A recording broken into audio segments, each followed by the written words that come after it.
Hey everyone! So today we are going to focus on the pincer and tripod grasp, which is one of the main underlying skills that is necessary for being able to successfully tie your shoes.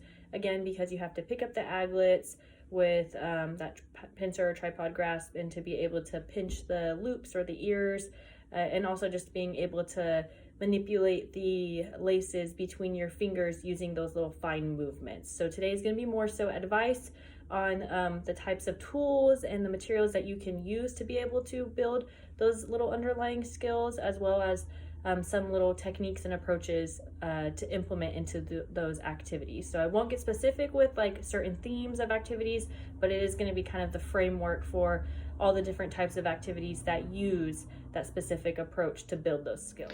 Okay, so for the first activity idea is kind of self-explanatory, but it's literally just actually picking up little small items. And I gave some examples so that way everyone can kind of see, you know, what the ideal range for small items could be that really require that pincer and that tripod grasp. But, you know, there's so many different activities that use kind of that concept of picking up little small things, and then you can put them into containers, and you can, you know, style out the container to where it could be about some type of theme or something, as some of the videos that I've posted in the past.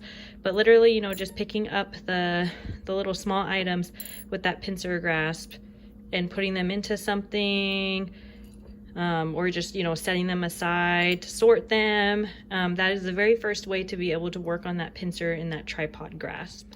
And in addition to being able to build that grasp, not only can you just pick it up and literally work on that grasp by doing the grasp, but also you can use some of these little gripping tools that I call, you know, tweezers. You could use little miniature tongs or clothespins to really work on that kind of either pincer grasp or tripod grasp, depending on what the child is more successful with. So again, being able to kind of pick up the beads and putting it in the jar, you know, picking up little pom-poms, or you can use cotton balls.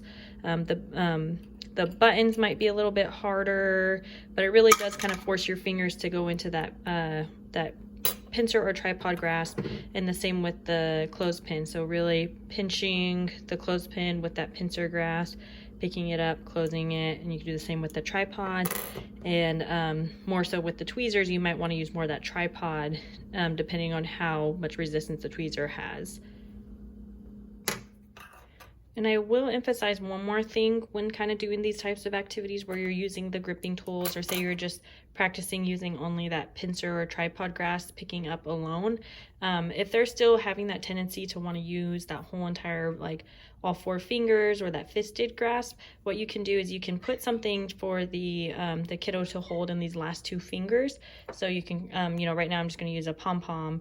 But you can literally do anything that's of interest to the child, so that way as they're holding that, it's really requiring them to have to separate those sides of the hand, so that way they're using more of those isolated grasps while they're picking things up with their fingers, or while they're gripping things with that gripping tool. So it helps with that, for being really able to break that habit of wanting to use the whole hand. And lastly, probably one of the most motivating opportunities to be able to work on really building that pincer and tripod grasp is using food, small pieces of food specifically. And here are some examples that I had, you know, just offhand. But, you know, you can also use pieces of food that can be chopped up into small pieces about this size. Again, the goal is to really try to use pieces kind of within that range where they're really having to like isolate that finger. So kind of this is the idea.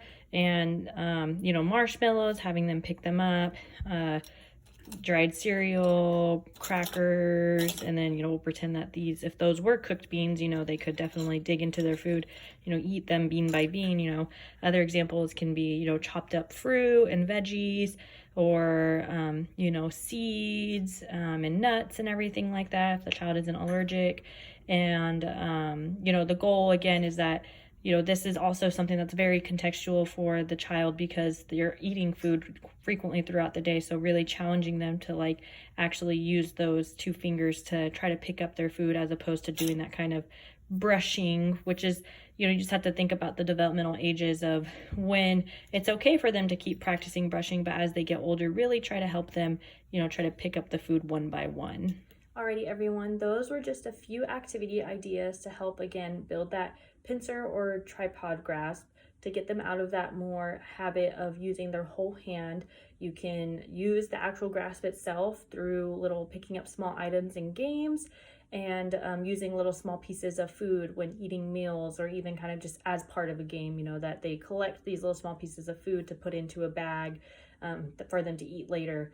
Again, I didn't really get specific with all these different types of activities because once you kind of have that framework, there's so many different ways that you can take those activities based on what the interests of the child are or kind of what the themes are for the month.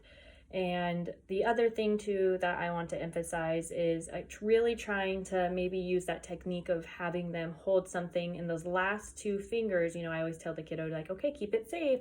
So that way it's starting to build more of that those muscles to really be able to separate those sides of the hand for when it is needed to pick up those small things and to manipulate small items.